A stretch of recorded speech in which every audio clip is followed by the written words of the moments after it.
everyone, how's it going? It's Air Force Proud 95. Right now, I am in Barcelona, Spain at VirtualFly headquarters. I am sitting in a full motion simulator. This is called the Mono plus Solo simulator. It basically is replicating kind of a 737 setup right now. We're gonna go on a flight today. Currently, we're at the Madeira Funchal Airport in Portugal. I probably screwed that name up entirely, but I don't know how to say it. Anyways, we got about a 2.5 to 3 hour flight ahead of us. I plan on doing a full in-depth, realistic flight. But for some reason, I do feel like there is a chance that immediately after takeoff, we're going to suck the seagull into one of the engines, and it's going to result in us declaring an emergency and then having to return the airport and attempt a single engine landing. Now, I'm not planning on that, but I'm just saying there's a chance that could happen. We'll just keep that in mind. But in the meantime, we're just about ready for pushback right now. We're at stand number 4, and we'll get a pushback started to the right. So we're going to go ahead and do this as realistic as possible. Obviously, you know how they do it in the real world, so I'm going to try to follow those procedures. Typically, at this point, as the captain, I would go ahead and grab my wireless keyboard and then hit Control E to get the engines fired up. So we will do that just as it's done in the real world. Once the engines catch, both left and right side, we will turn on generators 1 and 2. There's engine number 1. Generator is now on. Engine number 2 is now started. Generator is on. Hydraulic pumps are on as well. Starters are off. But anyways, now that we've pushed back, we'll turn on our taxi light switch. We'll just take it straight out here on Alpha and take it down to runway 23 for our departure. In the meantime, before I forget, and it would make this video utterly pointless if I forgot to do this, I'm going to set us into full motion mode. So the simulator is now in full motion configuration, and we'll go ahead and now start our taxi out to runway 23 here. Okay, so we're taking Alpha out to runway 23, I believe it is. So in the meantime, we'll go ahead and get our flaps set up for departure. We'll put in 10 notches, or 10 degrees of flaps. My flight attendant here is just arrived to brief me. The passengers good in the back. Is everyone okay? Yeah, everyone is fine. Is there anything you need, man? Any water, any coke? No, I'm okay. Cocaine? No, this is fine. I got vodka and Sprite combo going on here. I've heard That's how I made it past security with that. So we'll go ahead and do a quick back taxi here down to runway 23, and we'll pull a little 180 quick scope at the end of the runway so we can turn back around and continue with our departure. Before takeoff checklist, we'll turn on our landing lights. Strobe lights are already on, no need for logo lights. We'll turn on our pitot heat, and then the quick cross check shows everything pretty good. We got flaps set. I'd say before takeoff checklist is complete. We'll go ahead and pull a 180 here at the end of the runway, and assuming we have takeoff clearance, the final approach appears clear. We'll get lined up here, runway 23. Okay, we have center line alignment.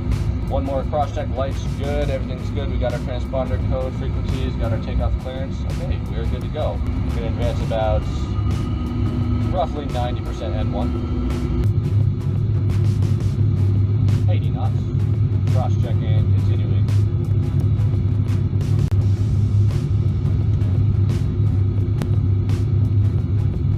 And we got 120. V1. So a little rotator sauce here. Pitch up about 10 to 12 degrees.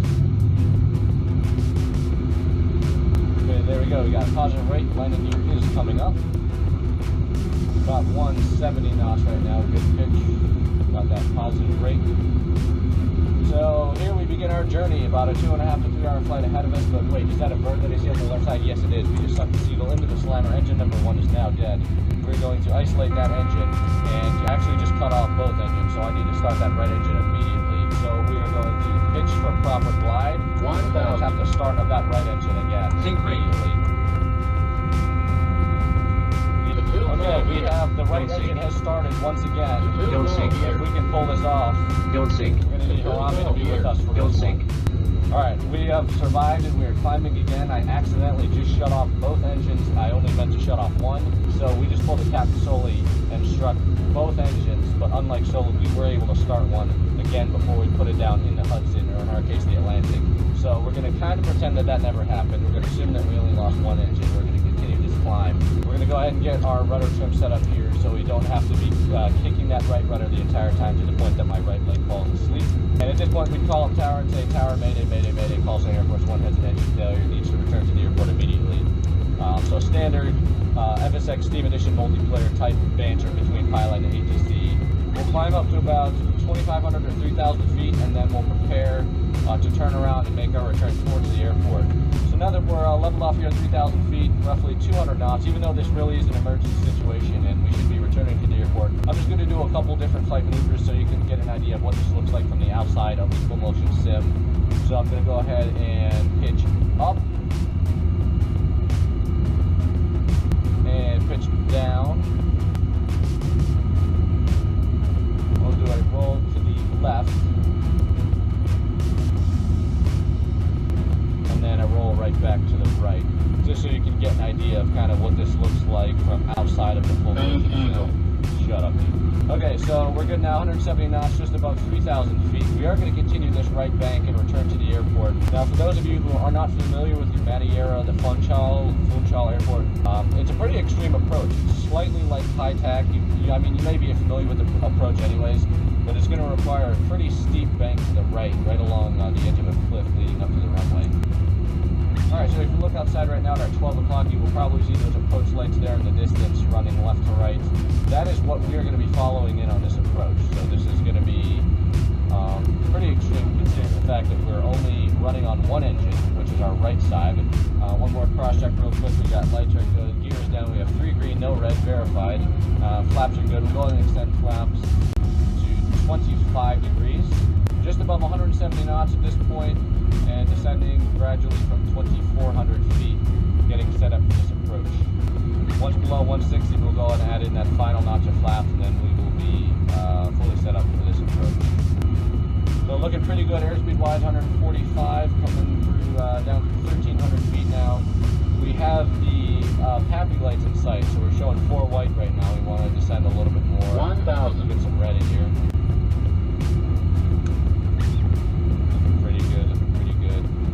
Don't sink.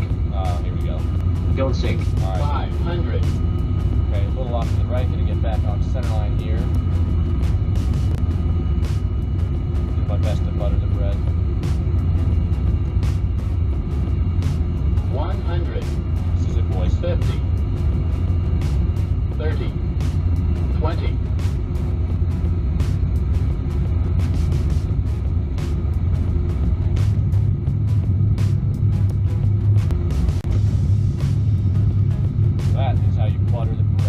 Touchdown on runway 5. Okay, and we are alive and back on the ground in Madeira. We'll go ahead and take the rest of the full length of the runway and again do that quick 180 quick scrub and head back to the ramp. In the meantime, quick after landing checklist. We'll go ahead and proceed with a quick high-speed taxi back to the ramp, not waste too much more time here. So we'll go ahead and turn off our landing light, taxi light on. Strobe lights can be turned off as well. Pitot heat coming off. Over on the right side, we'll go ahead and bring our flaps up. And we'll cut a left here on taxiway Bravo. We'll bring it straight back to gate number 4.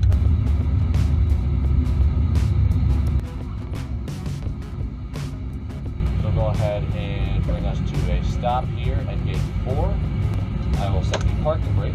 And again, just as they do in real life, the captain at this point would grab his wireless keyboard and I'll go ahead and hit Control Shift F1, which stops the engine. So the generator's off, taxi light off as well. So we've arrived back here at gate number 4 in Madeira. We're letting the passengers off at this point. They're probably very pissed and or confused about what just happened, but that'll be something that they'll take up with the gate agents or some airline representative and not us as the pilots. So I'll go ahead and set us back into the level position. But anyways, yeah, everything's shut down. We'll go ahead and turn off our master avionics and then the battery switch, so we're back to cold and dark. But yeah, that'll be it for this video. So thank you guys for watching. Again, this is the VirtualFly Mono plus Solo full motion simulator configured with the Yoko, the yoke, the TQ6, and then the rudder pedals. So full VirtualFly setup. I've had a blast flying it. I'd like to extend a big shout out and thank you to them for giving me the opportunity to test out their full motion simulators here in Barcelona, Spain. Well, yeah, so that'll be it for this video. Thank you guys for watching. This is Air Force Proud 95, and I will see you next time.